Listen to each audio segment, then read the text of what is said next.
le Monsterverse commence vraiment à prendre de l'ampleur. Mais n'allez surtout pas sous-estimer Godzilla Minus Zero.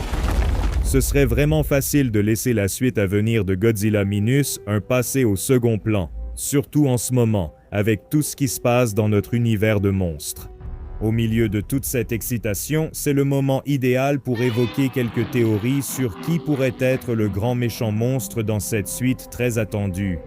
Alors, si vous voulez savoir pourquoi un classique adoré pourrait bien finir par se battre contre le J-Man dans Minus Zero, écrasez le bouton s'abonner et restez avec nous, si vous n'avez pas compris. Le diable à 3 têtes lui-même, Gen Ghidorah, est désormais en tête de liste pour le statut de grande menace potentielle dans Godzilla Minus Zero. Et dans cette vidéo, je vais expliquer pourquoi tant de gens commencent à adhérer à cette théorie. Il y a en fait des preuves solides ici, alors ne perdons pas plus de temps, allons-y. La première raison pour laquelle King Ghidorah a de bonnes chances d'apparaître, c'est, le fait. Takashi Yamazaki, le réalisateur et créateur de l'univers Godzilla Minus, a déjà travaillé avec le monstre par le passé. Vous avez peut-être oublié le Godzilla. L'expérience de l'attraction il y a quelques années, désormais considérée comme une sorte de précurseur à Godzilla Minus 1 et à cette nouvelle prise de contrôle par Théo. Dans cette attraction, Godzilla combattait Ghidorah jusqu'à la mort. Fidèle à son style, Yamazaki n'a pas négligé la qualité, même pour 3 minutes. Toute cette séquence est épique et magistralement conçue pour offrir à la fois une expérience d'attraction incroyable et un moment tout simplement impressionnant. Cinématique Godzilla. La bataille entre Godzilla et Ghidorah dans l'attraction a peut-être été brève, mais elle laisse une forte impression après l'avoir vue. Une version moderne d'un combat classique, et à la fin, on a droit à une fatalité qui rendrait n'importe quel fan de Mortal Kombat très heureux. Yamazaki a parfaitement maîtrisé les éléments de Ghidorah. Imaginez ce qu'il pourrait accomplir aujourd'hui, des années après. Et avec toute une équipe de production et un paquet d'argent derrière lui, puisqu'il s'est déjà familiarisé avec la façon dont Ghidorah fonctionnerait, autant dans la narration que dans le processus créatif pour lui donner vie en images de synthèse. C'est déjà une raison solide pour laquelle Ghidorah aurait parfaitement du sens dans Godzilla -0. En parlant de ce titre -0, c'est justement la raison suivante pour laquelle King Ghidorah pourrait être inclus. Le pire ennemi de Godzilla a gagné plusieurs surnoms au fil des années. Celui qui compte maintenant, c'est Monstre Zero, Monstre Zero, -0. Est-ce que l'ampoule commence à s'allumer dans votre esprit? Sérieusement, quand le mot zéro est dans le titre et que l'un des kaijus les plus célèbres jamais créés a un surnom qui est Monstre Zero, on ne peut pas simplement ignorer ça et les indices ne s'arrêtent pas là. Aussi, dans le logo de Minus Zero, il pourrait y avoir des indices de Ghidorah. Si vous retournez ce G stylisé et que vous faites preuve d'un peu d'imagination, vous pourriez distinguer la silhouette d'une des têtes de Ghidorah. Mais pour être honnête, même moi j'ai du mal à le voir, je ne le vois pas. Voulez-vous une autre raison pour laquelle Ghidorah pourrait apparaître? Quand vous pensez à Godzilla, à quelle couleur l'associez-vous généralement? Bleu d'abord, en ce moment, et pour King Ghidorah, l'or? La couleur or a toujours joué un rôle énorme dans le design de Ghidorah. S'il existait un Ghidorah qui n'était pas doré, je ne pense pas que ce serait vraiment Ghidorah. Donc, naturellement, les nuages dorés et le ciel sur l'image de titre ici te font penser que cela pourrait être un indice concernant Monstre Zero. Même le Monsterverse a utilisé des techniques similaires pour Ghidorah, et nous savons que Takashi est un grand fan des films du Monsterverse et qu'il a admis s'en être inspiré dans son travail. Alors, que penses-tu de ces nuages dorés? On pourrait dire que l'or représente Mothra, mais je ne vois tout simplement pas comment Mothra s'intègre dans cette version de l'univers Godzilla. Puisque nous parlons de ces nuages, certains ont même admis qu'ils pouvaient voir Ghidorah dans cette même image. Et vous vous souvenez peut-être que j'ai mentionné que je pense que cette lueur bleue dans l'image est Godzilla, ou du moins le représente.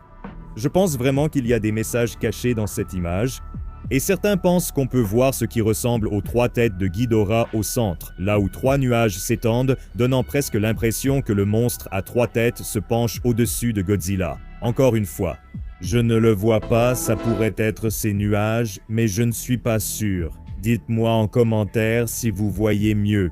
Certaines de ces raisons peuvent sembler un peu tirées par les cheveux, mais on ne peut pas ignorer les thèmes de couleur dorée, le mot zéro dans le titre, et l'expérience passée de Takashi avec King Ghidorah. Mais tout cela soulève une autre question. Est-ce que Ghidorah est trop utilisé? Il est indéniable que c'est l'un des monstres de Godzilla les plus emblématiques jamais créés, mais cela signifie aussi que c'est l'un des plus surutilisés. Et est-ce qu'une nouvelle version de Ghidorah vaudrait vraiment la peine de s'enthousiasmer? Eh bien oui, si c'est fait correctement. Le roi des monstres est peut-être le plus faible des films du Monsterverse au box-office, mais ce n'est pas la faute de Ghidorah. Je ne pense pas, on ne peut pas dire que les gens ne viendront pas voir Godzilla affronter Ghidorah juste pour ça, mais encore une fois, est-ce que Ghidorah est surexploité? Peut-être. Mais tout comme les équipes rivales qui s'affrontent dans le sport, ces confrontations sont toujours les plus attendues, peu importe le fait qu'elles s'affrontent aussi souvent. Donc, cela étant dit, comment Ghidorah pourrait-il fonctionner dans l'univers Minus de Takashi? Plus tôt, j'ai mentionné que je ne pense pas que Mothra pourrait fonctionner dans le Minusverse. Elle semble tout simplement trop fantastique pour cette histoire plus ancrée dans la réalité, alors comment cela pourrait-il être évité avec Ghidorah? La religion pourrait jouer ici un rôle plus grand, notamment du côté des croyances anciennes. Les dragons sont un aspect culturel majeur partout sur la planète, donc ils pourraient utiliser cela comme base pour l'histoire de Ghidorah, une sorte de divinité libérée. Et je veux dire, s'il y a un dinosaure venu de l'enfer qui traîne autour des îles dans cet univers, alors je ne vois pas pourquoi il ne pourrait pas y avoir quelques dragons cachés quelque part par ici.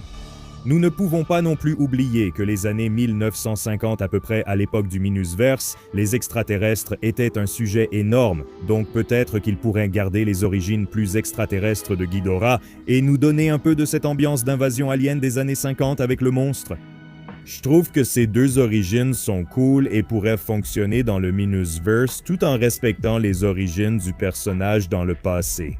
Maintenant, je vous laisse la parole, à vous tous. Dites-moi si vous pensez que cette théorie tient la route, ou si ce n'est qu'un gros tas de haine. Bonjour à tous, chers résidents, et bienvenue pour un autre monstre, Mal ou Dangerville. On n'a pas encore de nom pour ça. Si vous avez une meilleure idée, dites-le dans les commentaires. Ici, Alistair, nous allons revoir certaines de vos réponses à la question. Est-ce que Ghidorah est sur cette affiche et est-ce que le titre Minus Zero a un rapport avec Monster Zero? Pour participer à ce type de vidéo, suivez-nous sur Twitter à Dangerville Team et surveillez de telles questions. Le consensus écrasant à cette question est non, non, non, non, non, s'il vous plaît, non. D'accord, je comprends, mais le truc avec ce genre de révélation, c'est qu'il ne faut pas sous-estimer le temps qu'il consacre à chaque petit détail. Il est possible que nous ayons tous raté des indices. Asho Grisanti ne veut pas de Ghidorah dans le film et préférerait un autre kaiju, ce que je partage totalement. Ghidorah apparaît déjà très souvent. Donc j'aimerais voir revenir des kaiju sous-utilisés, comme mon gars piquant, Aguirre Sky dit, en se basant sur le design de Ghidorah The Rides. Il espère qu'ils vont le mettre à jour, ce qui, oui, le design n'était pas terrible, mais il était juste tellement maigre. Ils l'ont fait ressembler plus à un kaiju Starscream qu'à un kaiju Megatron. Rexilaté dit « J'espère que non, et il préférerait que Ghidorah soit le kaiju final, ce qui, encore une fois, oui, je suis personnellement d'accord avec ça. Mais qui sait si la série Minus continuera aussi longtemps, Minus Zero pourrait être la fin. Evolved Goji dit que l'affiche est jaune, Monster Zero est aussi jaune. Très bien, Evolved Goji, merci pour ça. Honnêtement, je suis d'accord avec à peu près tout ce qui est dit ici, mais ne négligeons pas l'indication très évidente que cette affiche suggère plus que simplement Godzilla. Que ce soit la lumière jaune aveuglante, les nuages sombres semblables à du smog, ou même le logo, il y a beaucoup de questions sans réponse que j'ai hâte de voir explorer de toute façon. C'était Alistair maintenant. Retour à Jacob. Si vous avez passé un bon moment avec moi, tout le monde, aimez la vidéo et partagez-la autour de vous. Merci d'être resté avec moi jusqu'à la fin. Vous êtes géniaux et on se retrouve dans la prochaine. Jacob termine.